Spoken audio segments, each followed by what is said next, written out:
Na tua caminhada, você já chegou no momento onde você olhou para dentro de você, olhou ao redor e você julgou que talvez você está participando do seleto grupo de ministérios fracassados? Se você já teve essa experiência, ou se você tem essa experiência, esse vídeo é para você. Se você ainda não tem essa experiência, certamente esse vídeo também será para você.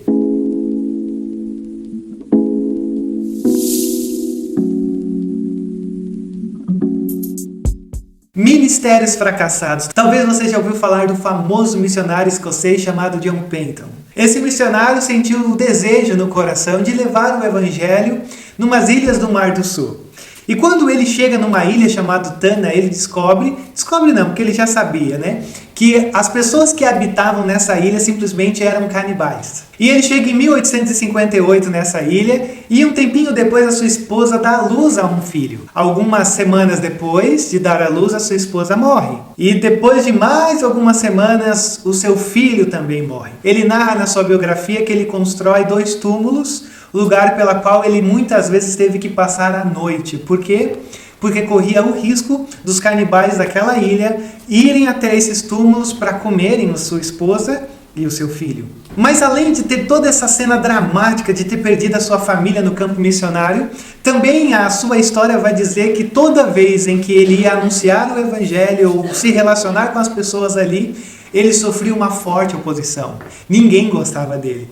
Ao ponto de que, por grande parte das vezes, ele se refere àqueles que deveriam ouvir a mensagem do Evangelho como seus inimigos. E num certo momento da sua história, quando ele tinha reunido um grande pessoal na sua casa, ele narra que uma pessoa maluca saiu do meio da multidão com um machado e tentou matá-lo. E depois de 4 longos anos, um navio missionário chega até na sua ilha para tirá-lo daquele lugar. E John Penton então entra nesse navio e vai embora. Ora, quando eu olho para essa história, eu pergunto para você: você categorizaria John Penton como um missionário que foi bem sucedido ou um missionário que foi mal sucedido? Perdeu a sua esposa, perdeu o seu filho recém-nascido, 4 anos anunciando o evangelho para sair perseguido e correndo dessa ilha. Ora, quando você tem um histórico desse e dados como esse, a coisa que a gente experimenta ao olhar para o nosso tempo é que John Penton faz parte desse seleto grupo que experimentou um ministério mal sucedido. Porque o que importa para a gente categorizar alguém em ministério bem sucedido é ver o quanto de seguidores ele tem, é ver o tanto de likes que ele tem,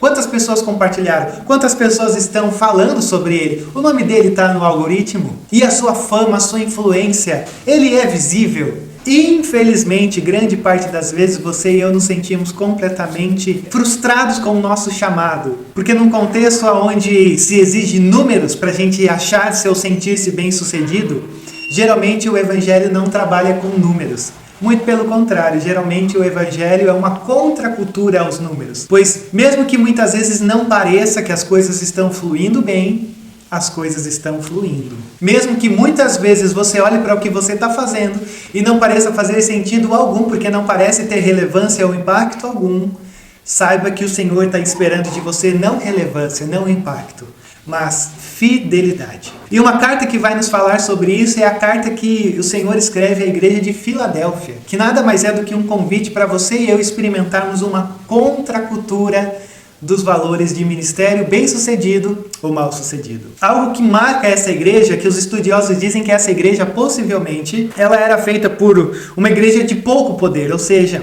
ela devia ter escravos marginalizados, uma igreja pequena, mas era uma igreja que mesmo com pouca coisa exercia uma influência. Então é por isso que Jesus começa essa carta dizendo assim: ao anjo da igreja em Filadélfia escreva, essas são as palavras daquele que é santo e verdadeiro, que tem a chave de Davi, o que ele abre ninguém pode fechar, e o que ele fecha ninguém pode abrir. Então, como todas essas 7 cartas de Apocalipse, Jesus se apresenta já se relacionando com o problema dessa igreja. E aqui Jesus vai usar 2 imagens. Primeiro, eu sou o único Rei Santo e verdadeiro. Sou eu quem vocês devem prestar atenção. Sou eu quem tem governado a vida de vocês. Só eu sou santo e verdadeiro. Não há nenhum outro ao redor, ainda que se intitulem como reis, que vocês devem ouvir ou que vocês devem pautar o ânimo de vocês. E ele também diz que ele é aquele que tem a chave de Davi. Ele tem autoridade absoluta e plena sobre o reino. Quem abre e fecha é o Senhor. Isso significa o quê? Para uma cultura que tenta manipular resultados, é o Senhor quem traz resultados. É o Senhor quem faz a coisa acontecer.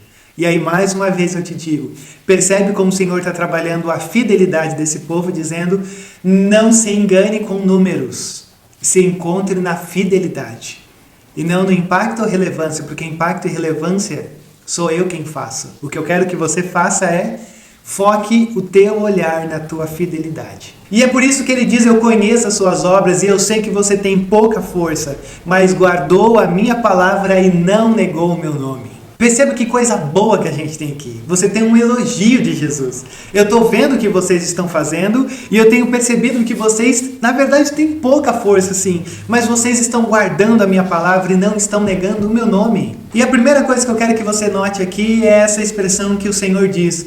Eu sei que você tem pouca força. Se a gente fosse animar talvez alguém, a gente jamais diria, eu sei que você é pequeno. Eu sei que você tem pouca influência. Eu sei que você não tem causado quase nenhum impacto. Dificilmente a gente diria isso.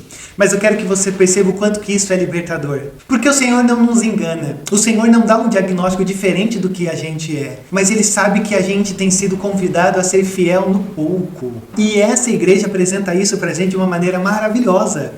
Porque quantas vezes você e eu olhamos ao redor e a gente se encontra com aquilo que o Senhor tem colocado no nosso coração e a gente começa a perceber o quão pequeno nós somos, a nossa pobreza, as nossas limitações, e a tendência natural sempre é vamos deixar para outras pessoas maiores do que nós, vamos deixar para igrejas maiores do que nós. Mas essa é uma igreja que olha e diz, não se trata de tamanho, se trata de fidelidade. E vocês têm perseverado. E por que Filadélfia tem perseverado? Porque a palavra perseverado, ou a ideia de perseverar, é você crescer para baixo. Então veja o que o Senhor está dizendo. Vocês até são pequenos do lado de fora, mas vocês são enormes para baixo. Porque vocês estão criando raízes.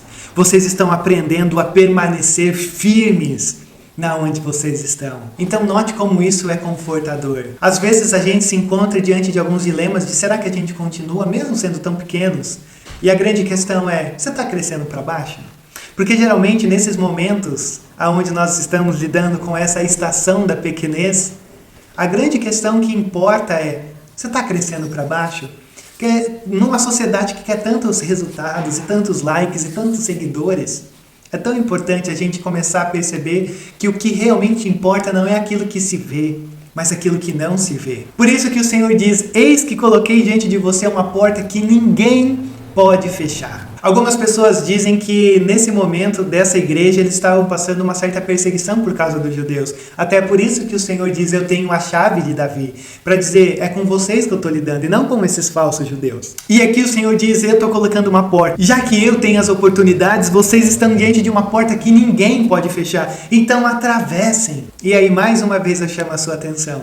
Eles não tinham uma estrutura de encher os olhos. Mas o que eles tinham era real. Porque o Senhor está dizendo, eu estou abrindo a porta do reino para vocês. Então atravessem e vão. E mais uma vez, isso daqui é um convite para a fidelidade. Por quê? Porque o foco do nosso trabalho não tem que estar no sucesso, mas na fidelidade. E fidelidade não pode depender de status, de tamanho, de força, de seguidores. Fidelidade depende de ter essa visão de que Deus está nos convidando a sermos fiéis àquilo que Ele tem nos colocado. Mesmo por vezes sofrendo uma tentação da nossa cultura que diz, para que você vai fazer isso? Ninguém vai perceber. Então no final dessa carta o Senhor vai dizer 5 coisas que eu quero que você perceba aqui comigo. O quão é importante nós nos encontrarmos com essa fidelidade diante do Senhor. Primeira coisa que Ele diz, vejam o que farei com aqueles que são sinagoga de Satanás e que se dizem judeus e não são, mas são mentirosos. Farei que se prostrem aos seus pés e reconheçam que eu o amei. Nós teremos um reconhecimento eterno. Não se trata de um reconhecimento aqui. Não se trata de ter seguidores. Não se trata de ter status. Não se trata disso. Isso é bobagem. Se trata do reconhecimento do próprio Deus. E se muitos estão criando coisas para ter o status dos homens, o que importa para a gente é o status de Deus. A segunda coisa que ele vai dizer no verso 10 é o seguinte, visto que você guardou a minha palavra de exortação à perseverança, eu também o guardarei na hora da provação, que está para vir sobre todo o mundo, para pôr à prova os que habitam na terra. A segunda coisa que o Senhor diz aqui é: eu estarei protegendo vocês. E talvez você saiba dessa simples verdade, mas é importante notar que ele está dizendo: eu não vou livrar vocês de toda a tensão, mas eu protejo vocês. É diferente. Livramento é cortar a rota. Proteção é continuar mesmo nessa rota tensa, mas sem que nada nos abale. E como eu já te disse, eles não serão abalados porque o Senhor os protege, porque eles se enraizaram no lugar certo. A terceira coisa que o Senhor diz para essa igreja é: venho em breve, retenha o que você tem para que ninguém tome a sua coroa. É uma mensagem de conforto, mas confronto. Eu venho em breve. Tome cuidado para ninguém arrancar a tua coroa.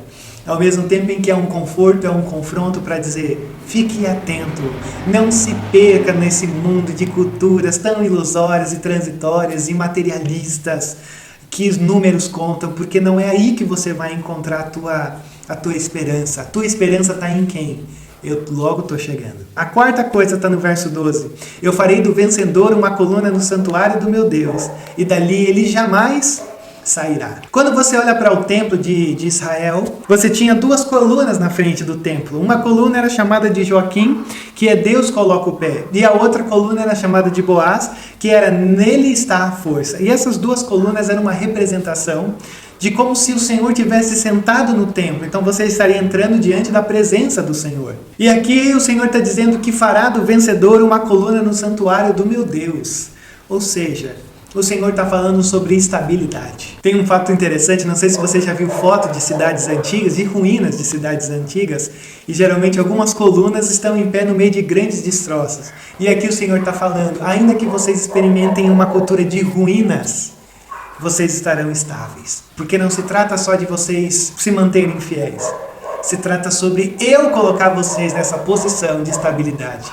Então vocês não cairão nem para um lado nem para o outro, mas se manterão fiéis, porque eu estou os guardando. Mas a quinta e última coisa que o Senhor diz aqui para essa igreja e para nós é: escreverei nele o nome do meu Deus e o nome da cidade do meu Deus, a nova Jerusalém, que desce dos céus da parte de Deus, e também escreverei nele o meu novo nome. O Senhor está falando aqui sobre identidade. Vocês precisam reencontrar-se com essa identidade de que vocês são filhos de Deus, que vocês têm um nome nele, que o nome dele está em vocês. Isso significa que vocês foram adotados, vocês são filiados a Deus. O que isso significa? A nossa identidade não está na cultura da cidade. A nossa identidade está em Cristo. Então tudo que somos precisa ser encontrado em Deus, porque Ele é a nossa verdadeira identidade. Ele é sobre quem somos. E aí então ele termina assim no verso 13: aquele que tem ouvidos, ouça o que o Espírito diz às igrejas. Então a palavra que essa carta diz para mim e para você sobre ministérios fracassados é que ministérios fracassados não são fracassados porque não tem visualizações suficientes, seguidores compartilhar, porque não tem uma performance bonita, porque não experimentam um sucesso por aquilo que a nossa cultura chama de sucesso. Na verdade, ministérios fracassados acontecem quando não há fidelidade ao que Deus tem colocado nas nossas mãos. Seja pequeno, seja grande, o que Deus exige de mim e de você é que sejamos fiéis ao que Ele tem nos desafiado a ser fiéis. Então, se você se sente abatido nesse momento da tua história, a palavra para você é muito simples. Seja fiel ao que o Senhor tem colocado e não olhe para o lado. Não olhe para o lado, porque o Senhor tem usado a particularidade de cada um. Talvez você diga: mas Rodrigo, tem tanta gente fazendo? Sim, mas não se trata de tanta gente fazendo. Se trata de ser fiel ao que o Senhor tem colocado no teu coração. E certamente Ele tem colocado coisas no teu coração. Então use-as para um ministério bem-sucedido, mas não bem-sucedido pela cultura. Bem-sucedido porque o Senhor tem se agradado. Deus abençoe.